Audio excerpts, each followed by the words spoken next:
Again, we're Jon Gruden from the Las Vegas Raiders. We said that it is reported that he's going to resign, but we have a statement from him. Here's a statement coming in from Jon Gruden. He says, "I have resigned as head coach of the Las Vegas Raiders. I love the Raiders and do not want to be a distraction." He says, "Thank you to all the players, the coaches, the staff, and fans of Raider Nation. I am sorry. I never meant to hurt anyone." Again, that is according to Jon Gruden himself. A statement, the breaking news now out that Jon Gruden is resigning as the coach of the Las Vegas Raiders.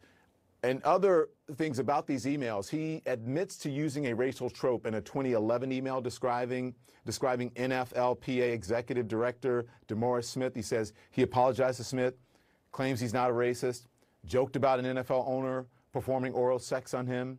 He sent sexist memes. And again, there is more. So let's discuss all of this now. The breaking news. Ken Belson is here. He covers the NFL for the New York Times, and he broke tonight's story with his colleague, Catherine Rossman.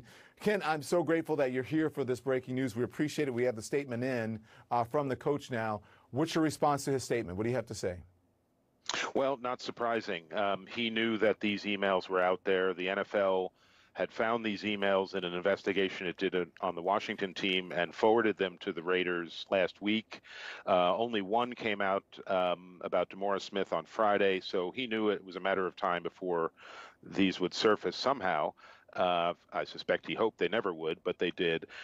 One thing that I think is remarkable here is that he did sort of pin it. His initial explanation was he pinned it on 2011, his state of mind at the time. But as the emails show, they were sort of a barrage of tirades that went on for many years, misogynistic comments, homophobic comments, criticisms of the league's anthem, protest policies, concussions, issues, the NFL policies to improve safety. And so this was sort of a whole fusillade of attacks on the NFL, including the commissioner himself. Yeah, and it's interesting that his response was that he didn't, that he had no racism within him. There wasn't a stitch of racism in him. But these emails, again, if these emails are true, and it appears that they are because he is resigning, he has resigned, then it goes against everything that he said. We often hear people saying, I'm not racist, I'm not homophobic, I'm not misogynistic, I'm not any of these things, when their actions actually show otherwise. Yeah, it's sort of an unvarnished view. Maybe he didn't deliberately try and hurt anybody, but he certainly made those comments in his Ken, circle. I want our audience to hear what we're talking about. I want to play what he said, and then I'll get you to come back on the other side and continue what you were saying. Let's play it. All I can say is I'm not a racist. I can't tell you how sick I am. I apologize again to D. Smith, but I feel good about who I am and what I've done my entire life. And I apologize for the insensitive remarks. I had I had no racial intentions with those remarks at all. But yes, they can. I'm not like that at all, but I apologize. I don't want to keep addressing it. So again, Ken, I've heard that before. I don't know rate, but when you say someone's lips are, like Michelin tires and so on, but go on. Well, I mean, you can not intend to be offensive and still be offensive. They're not mutually exclusive. You can not know you're being racist or homophobic when you are saying things. So it's a level of awareness that's perhaps lacking in this case. The other thing is, what he's saying is going against everything many of the things the NFL has been trying to address, the objectification of women, race relations in this country. The Raiders are just have a player who said publicly he's gay. So here's the head coach whose past comments seem to contradict that. So it's an awkward position to be in. I don't see how he could finesse out of this. Maybe one comment, two comments, but there were many other emails. Yeah, let me just go through some of them, okay, with you, Ken, and get you to response. He denounced the emergence of women as referees, the drafting of gay players, the tolerance of players protesting during the playing of the national anthem. That's according to emails reviewed by the New York Times. His messages were sent to Bruce Allen.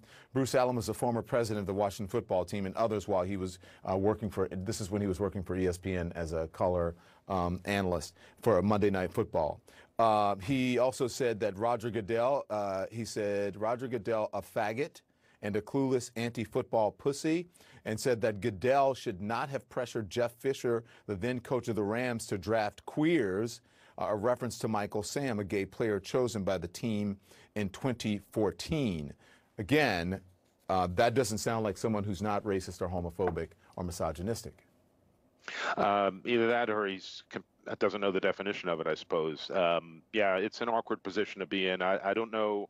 You know, it's true this all happened while he was not working at an NFL team, but he's a leader of a team now, and teams operate on a sort of mysterious chemistry that involves a lot of trust. And when these emails are introduced into that conversation, it makes it a little harder, actually a lot harder, to motivate players to work for you. And it's destructive to the franchise and frankly to the league. And it's especially so when the 70% of the roster in the NFL, the players, 70% are African American players. And to that, they've told the African American players, or some of the owners and team managers and the fans, of course, have said, we don't want politics in football. And Gruden also criticized President Obama during his re-election campaign in 2012.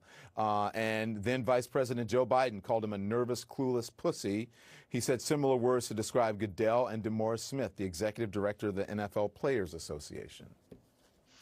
Yeah, this is a pretty well, as I use the word, unvarnished view. The conversations going on with Bruce Allen and others, mutual friends of theirs, in email chats. Obviously, they never expected any of this to become public, but it is a window into kind of a tight circle in the NFL, and the NFL itself is kind of a window into American culture. So if you think about it, I mean, these conversations may be happening at many levels in many workplaces.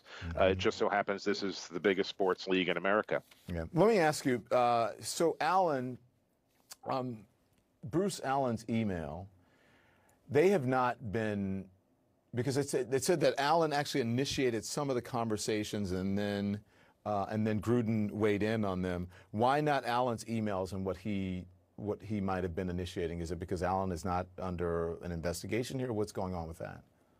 So Allen was investigated because of the investigation of the Washington football team. There was many women stepped forward to say that there was workplace harassment at the Washington football team. The team initially hired its own investigator, and the league took over that investigation. That was last summer. And as part of that wide-ranging investigation, they went through emails, including the team president, Bruce Allen. So this was swept up in that. That investigation is closed, and Bruce Allen hasn't been with an NFL team since the end of 2019. Yeah. So in that sense, he's no longer affiliated with the NFL, whereas Jon Gruden is leading a prominent team. So that's why this has become a focus. Well, it's interesting because Allen's email was on the official NFL team email. And Gruden's was not. This was his personal email. I'm not sure how much of a difference that is, but they're sharing these, pictures of women and what have you, and these horrible emails on work emails. At least Allen was. Thank you, Ken. I appreciate you joining. All right, and good job on writing that story and breaking this. I want to bring in now CNN contributor Bob Costas. Bob, good evening to you. Here's he's resigning. My first question I want to get to you, though, ask you.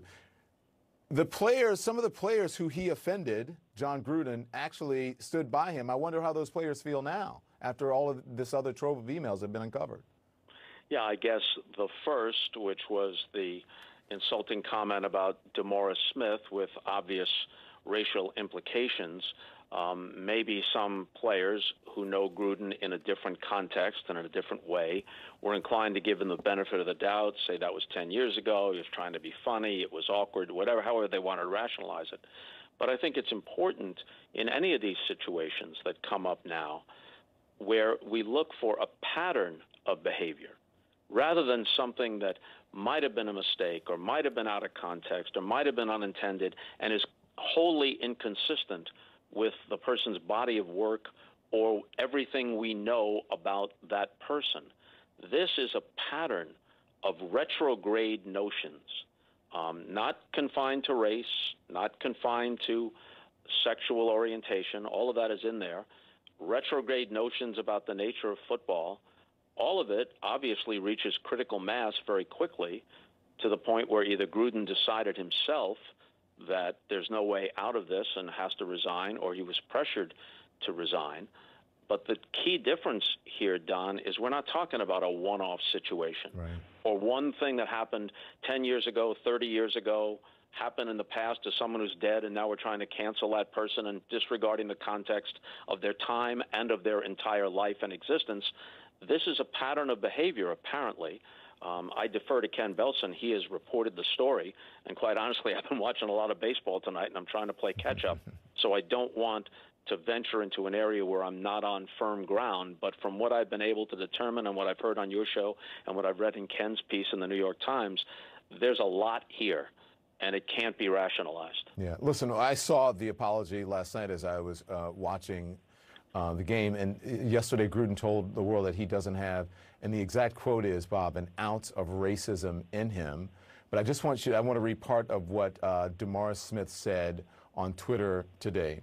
He said that the email from Jon Gruden and some of the reaction to it confirms that the fight against racism, racist tropes, and intolerance is not over. This is not about an email as much as it's about a pervasive belief by some that people who look like me can be treated as less. And then he goes on to say, I appreciate that he reached out to me, and I told him that we will connect soon, but make no mistake, the news is not about what is said in our private conversation, but what else is said by people who never thought they would be exposed and how they are going to be held to account.